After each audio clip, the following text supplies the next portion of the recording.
program perdana dari Liga Film Unhas yang akan membahas segala tentang dunia perfilman. Nah, hari ini adalah segmen perdana kita. Kita akan review ngasal salah satu film tentunya yang menarik penonton akhir-akhir ini. Nah, teman-teman, tentunya hari ini dan di segmen ini saya tidak sendirian. Saya ditemani oleh Kak Nisha dari Nol Derajat. Yeay! Oke, sebelum kita beralih ke review film, kita mau kenalan dulu nih sama Kak Nisha. Jadi Kak Nisha ini teman-teman adalah mahasiswa Universitas Brawijaya dan sekarang aktif berorganisasi di Nol Derajat Universitas Brawijaya. Betul sekali. Ya. Kak, kira-kira bisa dijelaskan mungkin ke teman-teman apa sih kesehariannya di Nol Derajat, terus kenapa bisa tertarik untuk mendalami dunia perfilman?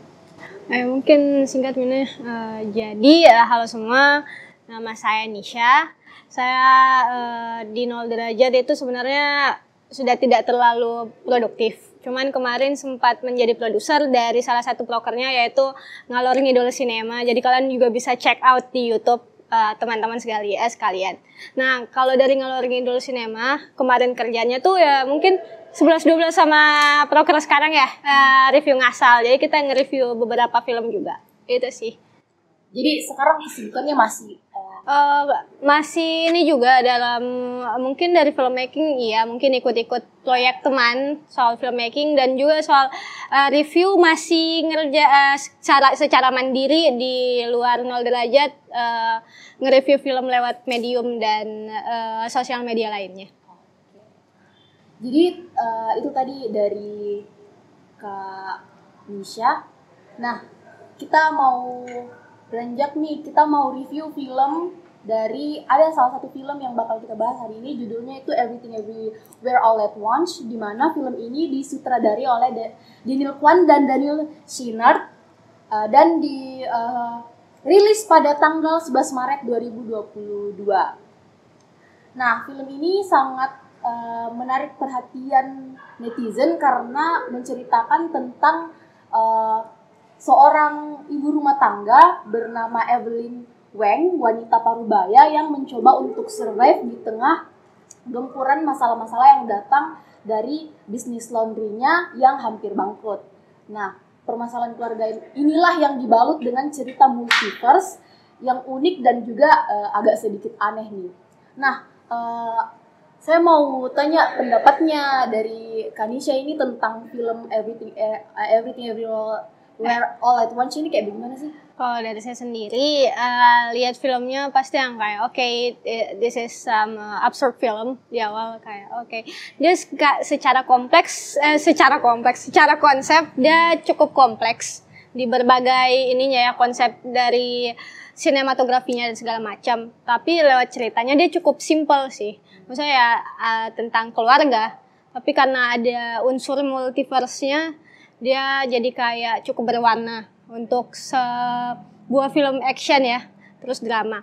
Terus yang saya lihat adalah filmnya tuh ini sih berbobot di setiap aspek filmmakingnya. Jadi kayak dari cerita, teknis, produksi dan segala macam, bukan hal yang kayak, kan itu kan cukup mudah ya. Biasa kayak film-film dia kayak cuman dari satu aspek fokusnya, tapi dia tidak, dia kayak semua aspek yang dia fokusi cukup berbobot dan padat, gitu sih.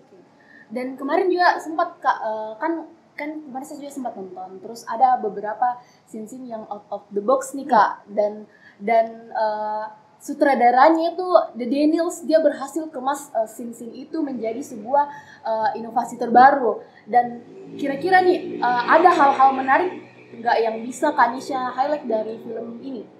Dari semua keseluruhan filmnya sebenarnya menarik sih. Cuman kalau kita lihat dari behind the scene-nya, behind the production, mungkin kita bisa lihat dari kayak cost budgetnya yang pertama. Setelah saya ulik-ulik, ternyata mereka cuma kayak 25 juta US dollar. Dan itu kayak misalnya dari untuk cost budget film action yang semegah itu sebenarnya kelihatannya, ternyata itu cukup rendah sih sebenarnya di Hollywood. Nah, itu cukup rendah.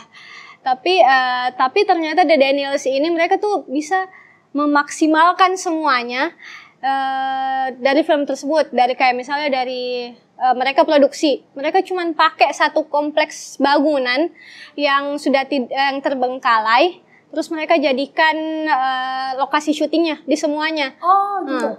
Terus mereka yang kayak terus ada sih yang kayak cuman satu tempat pindah, itu pun cuman kayak alley, cuman kayak lorong, cuman untuk yang kayak di scene Cina udah jadi kayak 2 atau 3 lokasi yang mereka pakai untuk satu film tersebut.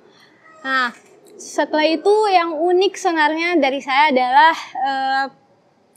ini sih mereka syutingnya cuma 38 hari. Wow. Jadi kayak cukup ini sih enggak sih kayak cepat sekali enggak sih? Kalau menurutku sih kalau untuk ukuran film sebagus itu, kalau dia syutingnya 30 hari lebih itu sangat luar biasa, karena bisa kita lihat dia kan angkat film multiverse tentang semesta lain, bagaimana film itu dia menyatukan plot dan footage dari berbagai semesta ke dalam satu scene yang sama. Dan itu pasti rumit sekali untuk dikerja. Iya sih, pasti kayak sebenarnya itu kayak buat timnya saja cukup, harusnya kayak misalnya kalau kita lihat Marvel, mereka betul-betul kayak dengan tim, equipment dan segala macam kan yang sudah high class. Cuman kalau mereka sendiri, mereka benar-benar kayak untuk meminimalisir budget, mereka cuman mengajak semua teman-teman filmmakernya mereka untuk diajak, terus kayak berkonsep bersama, terus yang kayak sudah mereka belajar sama-sama dari YouTube untuk editing dan segala macam. Ya yang VFX-nya yang kayak misalnya lihat yang kayak multiverse gambar-gambarnya. Kemarin dia sempat baca, ternyata yang jadi desain grafiknya itu cuma 7 atau 9 orang ya? Iya, sekitaran kayak 7 orang. Dan itu otodidak dia belajarnya. Dan bisa jadi film sebagus itu. Iya sih, ya kan? Kayak wow enggak sih? Keren banget. Nah, selain itu lagi, selain budget, terus waktu produksinya, ada lagi yang lain yang bisa mungkin ini kalau misalnya saya lihat mereka itu cuma dari semua aktornya, mereka itu stunnya, action stunnya mereka tidak pakai stunt double, tapi mereka sendiri yang lakukan. Iya, karena dari Michelle Yeoh sendiri, Michelle Yeoh itu terkenal sebagai seorang aktris action di Asia, jadi kayak sepantaran sama Jackie Chan, jadi sudah terbiasa dong dengan stunt action kayak gitu. Sedangkan buat Hui Kannya sendiri, dia itu setelah jadi child actor, dia kayak sebentaran itu merambah ke dunia kayak koreografer buat action stunt. Jadi ya pasti sudah terlatih. Dan kalau misalnya yang kayak aktor-aktor yang lain itu mereka kayak bekerja sama sekelompok tim action kayak koreografer begitu dari YouTube. Jadi mereka kembali lagi otodidak lagi. Ya, mereka kayak otodidak belajar sendiri. Bukan otodidak sih, lebih kayak berkolaborasi lagi sama orang-orang yang memang untuk kayak meminimalisir budget, tapi ya dengan teman-temannya sendiri gitu. Tapi kan kalau kan tadi kita sudah bahas mengenai teknisnya. Kalau misalkan mengenai plotnya lagi nih Kak, ini kan sebenarnya film Everything Everywhere All at Once ini dia mengambil alur cerita yang sangat sederhana tentang konfliknya keluarga, di mana si Evelyn Wang ini adalah ibu rumah tangga yang sudah hopeless banget menjalani hidupnya, dan pada akhirnya dia bisa tembus multiverse lain, di mana dia bisa temukan dirinya dirinya dengan kemampuan dan memori lain di universe lain. Terus yang paling bikin bagusnya lagi ini alurnya itu dia kemaski dengan cara nyeleneh. Jadi dia ada multiverse-nya, tapi dia balik dengan cara konyol. Jadi sebenarnya tuh itu kembali sama konsepnya. Jadi The Daniels ini kalau kalian tahu backgroundnya, mereka terkenal dengan film-film absurdnya mereka. Sebenarnya tuh yang paling ini kalau nggak salah judulnya ada Swiss Army Man, yang filmnya Daniel ini Daniel Radcliffe.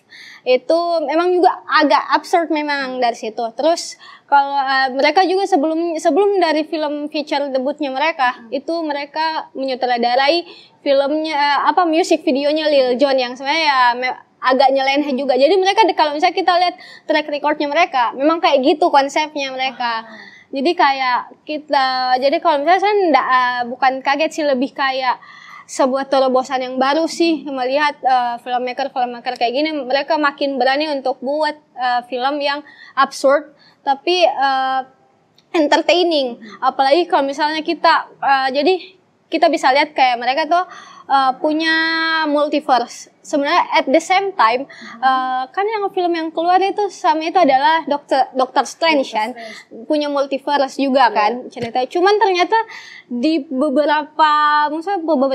beberapa penonton sih, kayak sekarang kebanyakan penonton lebih suka Everything Everywhere All at Once ini daripada Doctor Strange. Padahal kan kita bisa tahu dari MCU fansnya mereka banyak yang ini kan, fandomnya ini. Cuman ternyata ya itu keren sekali sih. Maksudnya mereka yang The Daniels ini yang baru mungkin feature filmnya baru beberapa bisa mengalahkan fandom dari Marvel tersebut. Kak Nisha sadar gak sih dari awal filmnya itu, dari scene awal itu sudah ada dia taruh semiotikanya tentang roti bagel. Dari yang cermin, terus laundry yang berputar-putar, dan itu ternyata berhubungan dengan roti bagel yang nanti bakal jadi ending ceritanya. Sebenarnya itu waktu nonton kan cukup bukan susah sih, cukup capek ya mengejar catch up dengan segala keanehannya ini sama ceritanya. Terus di pertengahan sih baru sadar dengan yang berkemunculan Joe Tupaki dengan konsep Everything Bagelnya, baru sadar ternyata di awal tuh kita sudah diperkenalkan dengan segala yang aneh-aneh dengan lingkaran-lingkaran itu, baru jadi ya gitu sih. Iya. Terus kalau misalkan tadi kita sudah bahas tentang plotnya, terus tentang teknisnya. Nah, saya ada juga yang paling menarik yang bisa kita kulik dari ini film mengenai wardrobe-nya sama setting tempatnya. Nah, dari wardrobe-nya ini saya tertarik sekali dengan wardrobe-nya dari Joe Tupaki. Jadi bagaimana ini kru film dia bisa menyesuaikan wardrobe-nya Joe Tupaki dengan segitu banyaknya sejebreng itunya bisa jadi kostum berganti-ganti di dalam satu scene. Itu menurutnya Kak Nisha itu kayak bagaimana? Sama sih sama Diva, kayak maksudnya itu cukup salah satu yang dipikir-pikir kayak pusing gak sih sebenarnya dengan ternyata kayak dengan dalam satu scene tiba-tiba ganti ya segala macam kan. Tapi itu kalau misalnya dipikir-pikir ya filmnya kan memusingkan ya, tapi kayak lebih mikirin musing kayak itu di baliknya itu para art departemennya tuh mikir buatnya gimana ya, apa mereka nggak capek dengan segala warna macam. Itu sih lebih kepikiran itu. Mungkin buat teman-teman yang sudah pernah nonton film ini ataukah belum nonton, mungkin pada awalnya kalau misalkan baru satu kali nonton itu masih agak bingung bagaimana sih ini ceritanya, ini bagaimana sih alurnya, saya pusing begini dan saya juga pernah karena kebetulan saya juga baru nonton Kak, dan pada awalnya ini waktu saya nonton saya agak bingung dengan alurnya ceritanya, kenapa absurd itu dan saya belum ngerti tentang semiotika yang ada di dalam filmnya. Nah, yang paling bikin juga penasaran itu saya masih belum mengerti tentang mata Google yang ada yang suka dia koleksi sama suaminya. Wayman Wang. Jadi kalau soal Google awal-awal juga mikir yang kayak itu sebenarnya belum terlalu saya ulik sih semiotika ke belakangnya, cuman yang kita bisa dapat bisa saya ngerti dari filmnya adalah Wayman kayak Google Eyes itu dia tempel di semua tempat kan, dan itu sebagai kayak tanda kebaikannya Wayman gitu loh. Jadi kayak itu cuman kayak tanda kebaikan dan tanda kayak Wayman orangnya tuh ya dia quirky kan.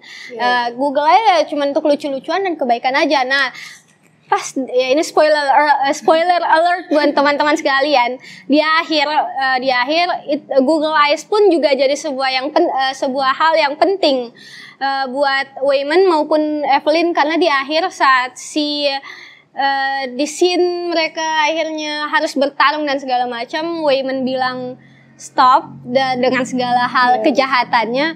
Evelyn akhirnya mengubah hal-hal yang jahat menjadi baik, cuman nggak pakai Google Eyes yang sebagai tandanya Wayman dari awal kan. Jadi kayak jadi mungkin balik lagi sih, kayak Google Eyes tuh cuman jadi tanda kebaikan gitu. Terus juga Kak, ada juga beberapa scene yang dia terinspirasi dari film-film lain kayak The Matrix dan lain-lain. Itu out of the box sih menurutku, karena beda. Saya sebelumnya nonton film-film yang multiverse begitu jarang tuh film yang kayak terinspirasi dari film-film lain, dan itu sangat unik Ji menurutku. Dan selain itu, ada nggak sih adegan yang paling favorit di antara semua scene yang ada di film ini? Yang paling favoritnya Kanisha apa? Sebenarnya kalau favorit mungkin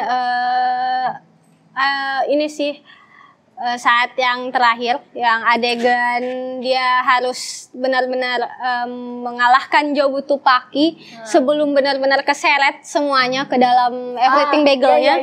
Sama adegan yang di semesta realitanya itu adalah yang akhirnya dia bukan nge-confront sih, lebih kayak akhirnya dia sama si Joy, Evelyn sama Joy bisa menyelesaikan konflik kepanjangan mereka di awal gitu. Jadi kayak akhirnya hubungan ibu dan anak itu di dua semesta ini, di dua verse ini bisa selesai gitu sih. Ini kalau menurutku Kak, kalau kita kan tadi berfokus ke scene yang penyelesaian konfliknya. Kalau saya justru malah tertarik sama scene yang ada salah satu diselipkan scene itu di antara semua scene kekacauan yang ada, itu scene yang jadi batu. Itu yang kayak betul-betul deep sekali gitu. Bagaimana ini dialognya si ibu dengan si Joy pakai subtitle betul-betul hening. Itu emang lucu sih. Lucu tapi menurutku itu scene yang paling mengingatkan sekali dari itu film. Jadi semacam pengingatku sih kalau misalkan apa sih ciri khasnya dari itu film, adegan batu. Iya sih, emang kayak betul katanya Diva. Saya juga yang kalau misalnya dipikir-pikir scene batu sangat menarik sih. Dan ternyata banyak juga teman-teman filmmaker lain dan teman-teman juga yang ada di belakang layar yang favoritkan scene itu, dan saya kira cuma saya saja. Terus nih Kak, selain scene itu, kita bahas lagi tentang multiverse-nya. Jadi kan ini si Evelyn Wang dia bisa menembus beberapa multiverse lain untuk dia serap ki itu memori dan juga kekuatan kelebihan dari dirinya di universe lain. Tapi yang berfokus dengan ini film hanya 2 universe, Alphaverse sama si dunia kenyataannya. Ini menurutnya Kak Nisha kayak bagaimana sih? Sebenarnya sih menurut saya sih tidak ada apa-apa ya. Soalnya saya sebagai penonton cuman bisa wow sih. Kayak maksudnya ya kalau kita nonton multiverse yang lain ya, sebenarnya yang paling mirip dari multiverse, bukan mirip sih, yang baru-baru betul-betul saya nonton soal multiverse itu adalah ini Spider-Man Into the Verse. Spider-Verse enggak sih, apa sih judulnya, lupa. Dan itu memang cukup karena memang dijelaskan kayak bukan sih, diperlihatkan kayak verse yang lain gitu loh di animated feature tersebut. Tapi yang paling memang yang paling beda adalah kalau misalnya multiverse yang lain, setiap multiverse ya udah per orangnya tuh beda.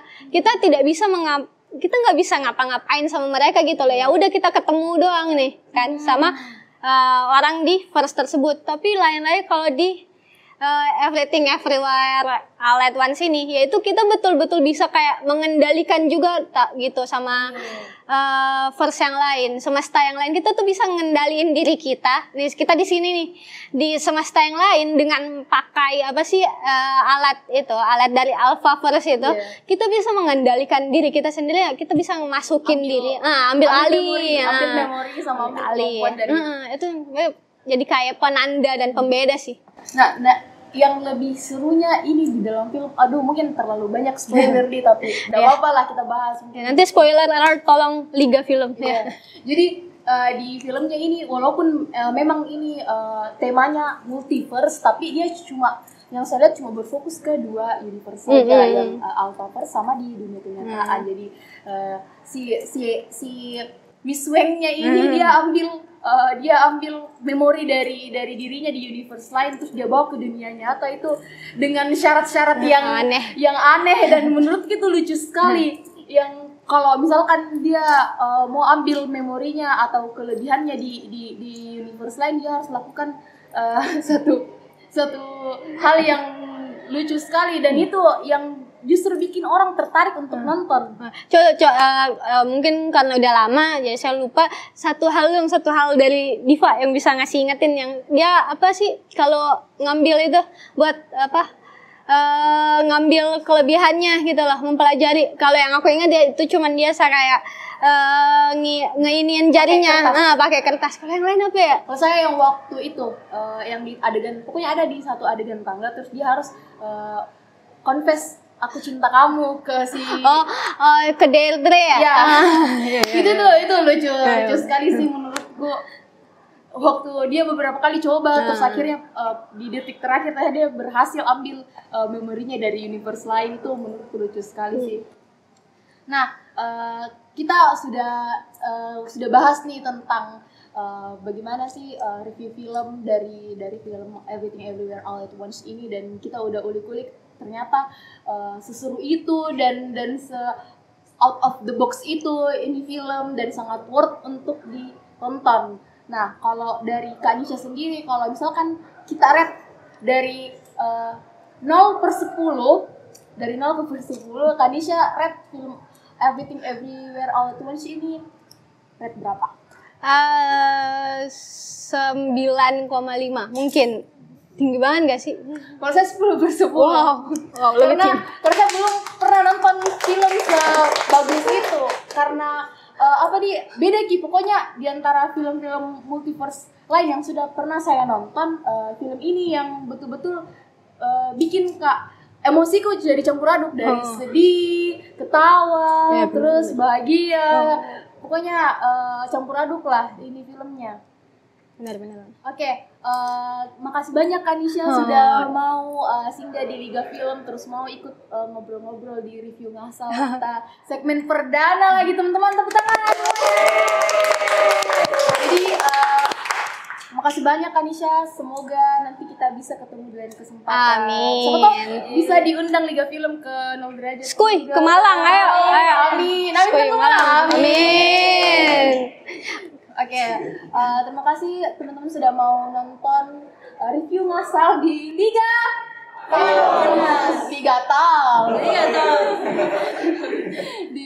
Talks. Jadi itu tadi review ngasal dari kita. Selanjutnya mungkin teman-teman bisa kasih masukan, atau mau kasih rekomendasi film lagi yang bagus yang bisa kita review, bisa komen di bawah. Dan jangan lupa like, comment, dan subscribe channel YouTube-nya Liga Film Unhas. Jadi terima kasih teman-teman sudah mau nonton. Saya ucapkan banyak terima kasih dan sampai jumpa di Liga Talks episode selanjutnya. Dadah!